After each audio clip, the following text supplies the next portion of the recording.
2 years ago my house burnt to the ground after being struck by lightning. Thankfully it was during the day, so our 3 kids were at school and my husband and I were at work. We lost everything, but we were safe. It took almost 11 months for the insurance to pay out. The insurance covered 1 month worth of hotel stays, but after that we were made to fend for ourselves, and the only option we had was to move in with my SIL. She tells us we can have her spare room and her office space. Since she used neither of the rooms, and her stipulations was we needed to purchase all of our own food and pay her $100 a week. By week 3 all of that changed.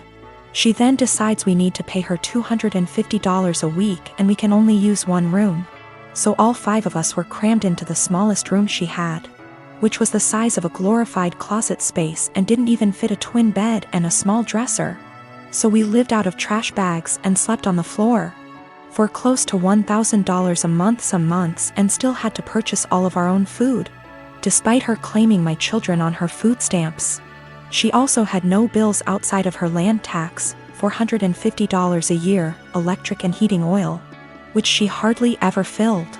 So we were essentially paying her so she could do leisure activities. It was the worst 8 months of my life. 3 months ago my grandmother decided that she wanted to go to assisted living after a fall and transferred the deed of her house to me, and basically said it was mine now.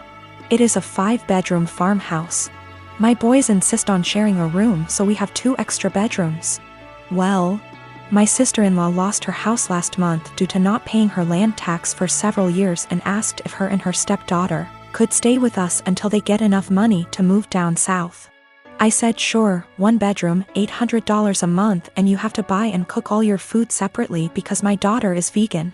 She looked at me like I had 10 heads and said that she and her stepdaughter should not be made to share a room when there are 2 extra rooms, and stated she cannot afford a rent of $800 while purchasing all of her own food on top of it.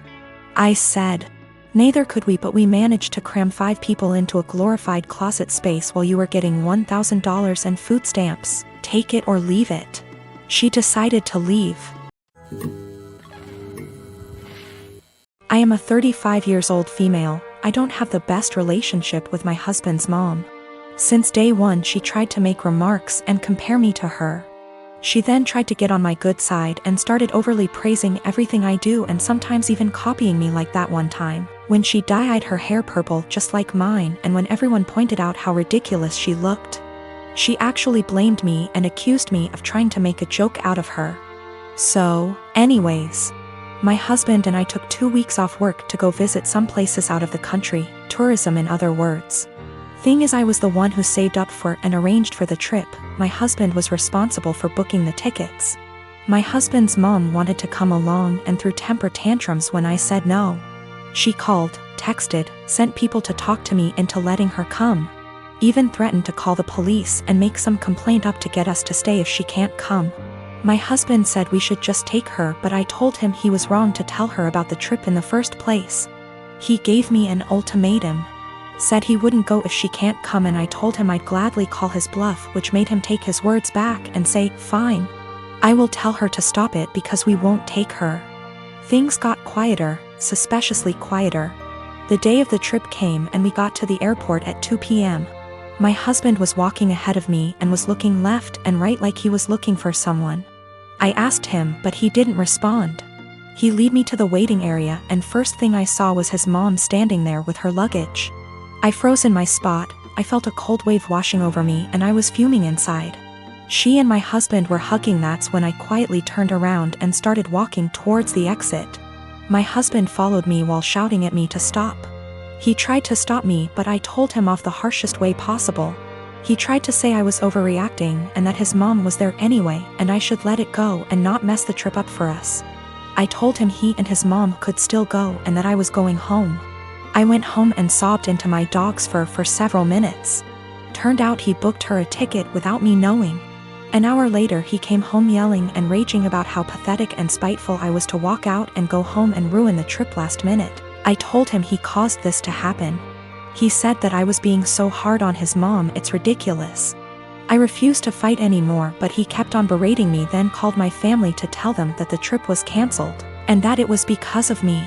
My family said that I shouldn't have ruined it for myself and should have sucked it up and done my best to enjoy I'm a student. I have a student bank account where my college gives me money for transport when we had physical classes or scholarship.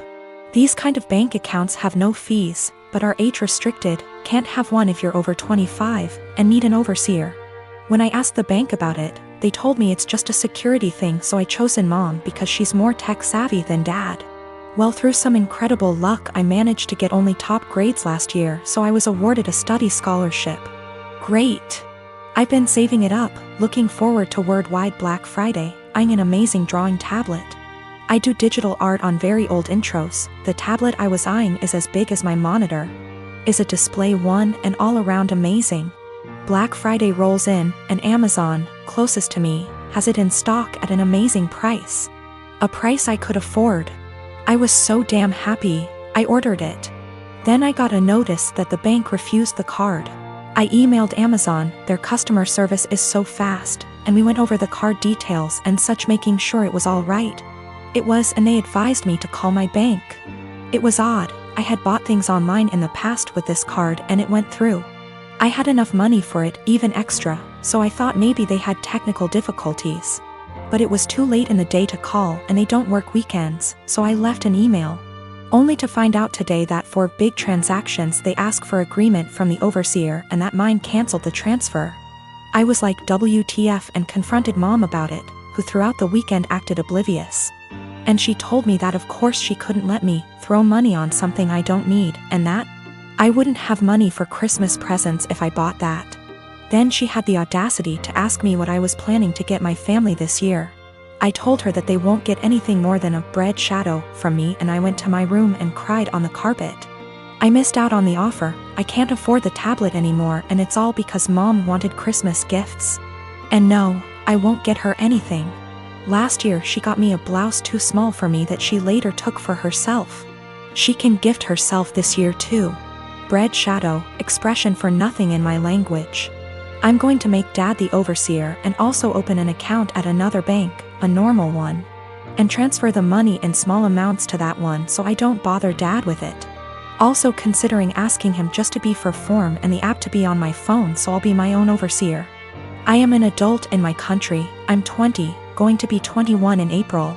The law asks my parents to support me until I finish my studies, or at least until I'm 26. But I plan on moving out sooner. I'll do gift my sister and dad, they have nothing to do with the incident and I love them lots. I love mom too, but can't put up with her attitude any longer. Regarding what I'll give her, not sure yet.